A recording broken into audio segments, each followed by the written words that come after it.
بسم اللہ الرحمن الرحیم۔ اسلامی واقعات کے لیے ہمارے اس چینل کو سبسکرائب کریں۔ خدا کے سائے شفقت میں بوڑھے عبد المطلب اپنے پوتے کو لے کر مکہ پہنچے۔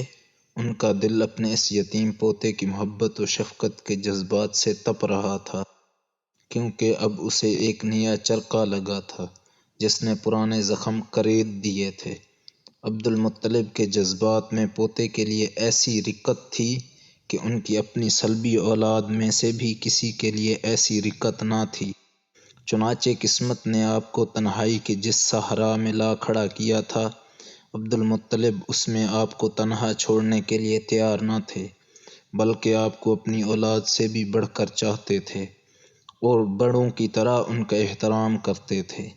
ابن ہشام کا بیان ہے کہ عبد المطلب کے لیے خانہ کعبہ کے سائے میں فرش بچھایا جاتا، ان کے سارے لڑکے فرش کے ارد گرد بیٹھ جاتے، عبد المطلب تشریف لاتے تو فرش پر بیٹھتے۔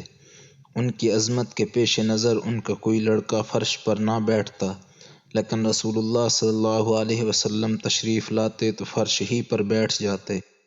ابھی آپ کم عمر بچے تھے، آپ کے چچا حضرات آپ کو پکڑ کر اتار دیتے، لیکن جب عبد المطلب انہیں ایسا کرتے دیکھتے تو فرماتے، میرے اس بیٹے کو چھوڑ دو، اللہ کی قسم اس کی شان نرالی ہے۔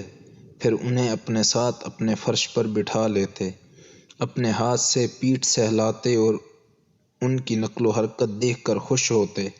آپ کی عمر ابھی 8 سال 2 مہینے 10 دن کی ہوئی تھی کہ دادا عبد المطلب کا بھی سایہ شفقت اٹھ گیا۔ ان کا انتقال مکہ میں ہوا اور وفات سے پہلے آپ صلی اللہ علیہ وسلم کے چچا ابو طالب کو، جو آپ کے والد عبداللہ کے سگے بھائی تھے، آپ کی کفالت کی وصیت کر گئے تھے۔